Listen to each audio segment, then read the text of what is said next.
चर्चा पैसे की, चर्चा ऐसे धन की जो आरबीआई भारत सरकार को देने जा रही है। आरबीआई भारत सरकार को क्यों दे रही है, आइए आज के सेशन में समझते हैं कि आरबीआई कर्ज दे रही है कि कुछ मुनाफा दे रही है।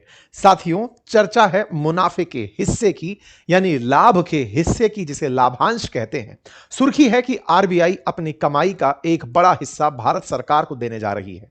भारत सरकार को दिए जा रहे डिविडेंड अनाउंसमेंट को क्या वेस्ट एशिया में आए हुए संकट से जोड़कर देखना चाहिए?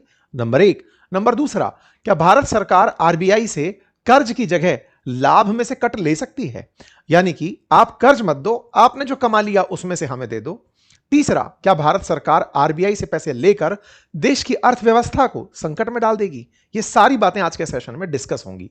चर्चा इस बात की है कि भारत सरकार इस बार अब तक का, जब से आरबीआई बनी है तब से लेके अब तक का सबसे बड़ा लाभ का कट मांग रही है।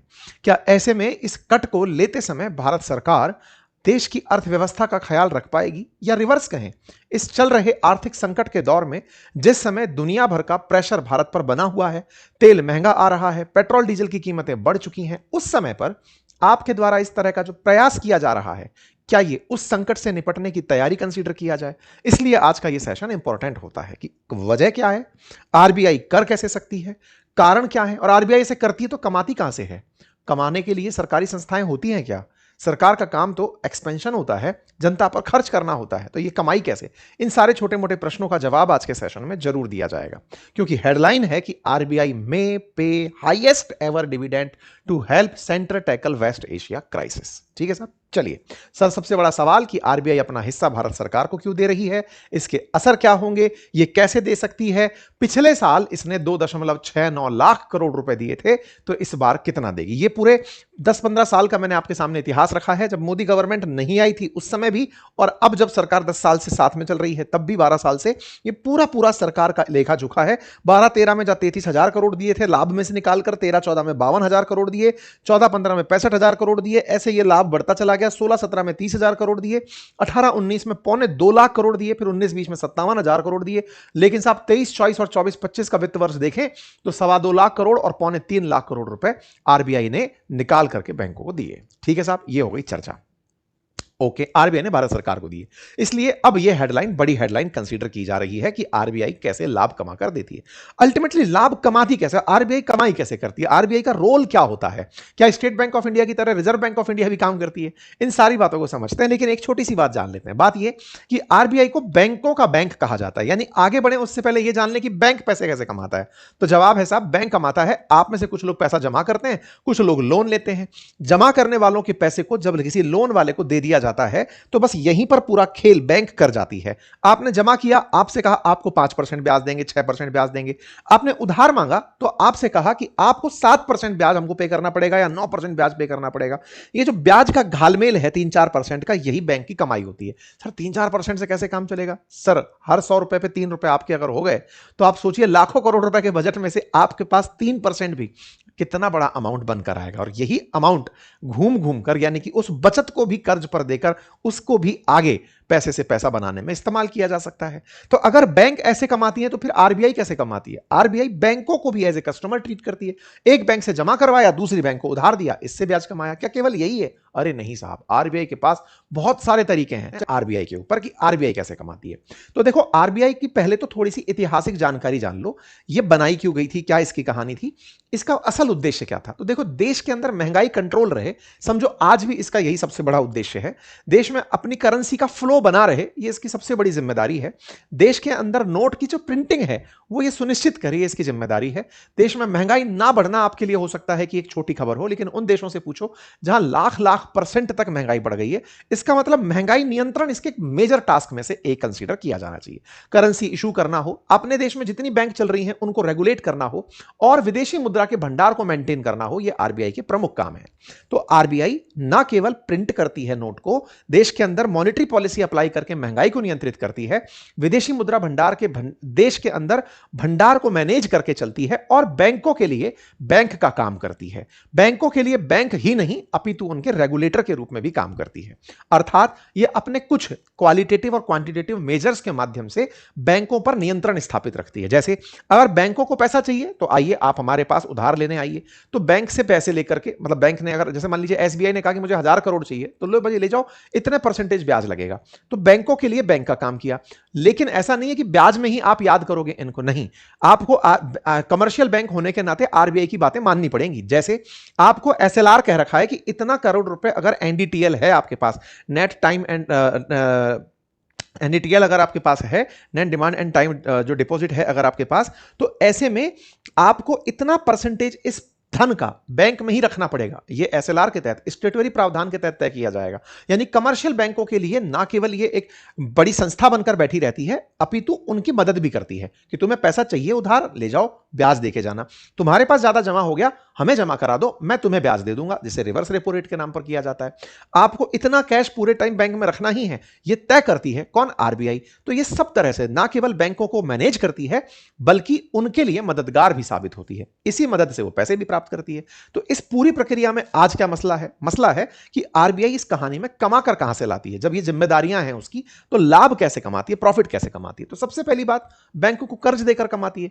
बैंक ज्यादा ब्याज पर कर्ज लेते हैं, कम ब्याज पर पैसा जमा कराते हैं, तो वहां से लाभ कमाती है। दूसरा, विदेशी मुद्रा भंडार। जैसे आज डॉलर भारत के पास है, तो डॉलर के मुकाबले रुपया आज अगर डिवेल्युएट हो रहा है, भारत सरकार ने अगर ट्रेड सरप्लस करके रखा हुआ है, बहुत सारे डॉलर कमा के रखे हुए हैं, तो डॉलर की वैल्यू बढ़ने के साथ साथ आरबीआई के स्टॉक की वैल्यू भी बढ़ती है।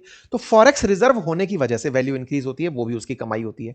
जैसे भारत के अंदर नेट इनकम 27% बढ़ी थी जब $2.69 ट्रिलियन की हमारे यहां पर फॉरेक्स गेन हुआ था। ठीक है, तो यहां पर हमारी मेजर कमाई में फॉरेक्स का आना, यानी विदेशी मुद्रा भंडार का आना, हमारी कमाई का मेजर होता है।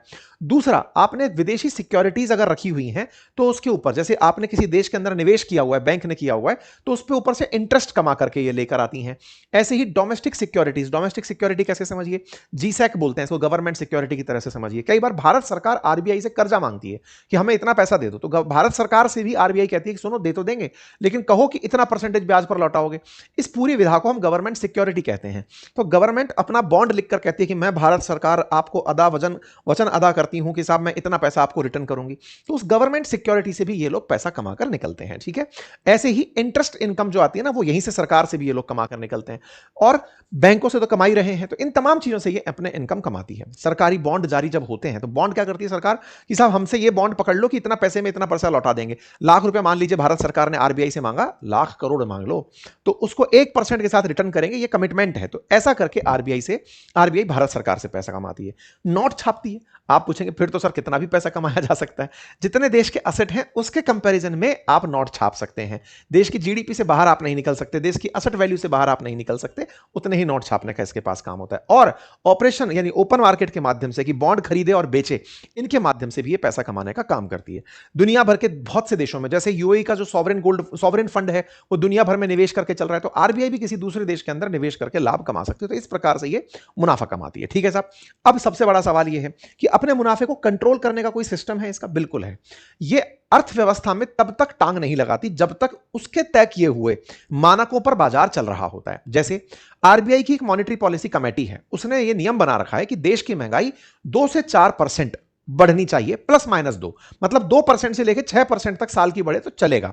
इससे ऊपर बढ़ गई, आरबीआई तुरंत आ जाएगी अपनी क्वालिटेटिव मेजर्स लेकर के, सुनो रेपो पे काम करो, रिवर्स पे काम करो, ऐसे करके ऐसे करो, बैंक के ऊपर सुएशन लगा दो, इनसे कहो कि इतना लोन नहीं दोगे, ये करोगे, इस तरह से। ठीक है, ओके, ऐसा करके आरबीआई बैंकों पर रेगुलेशन लगाती है। मतलब समझिए सब कुछ सही चल रहा है तो आरबीआई कोई काम नहीं कर रही है।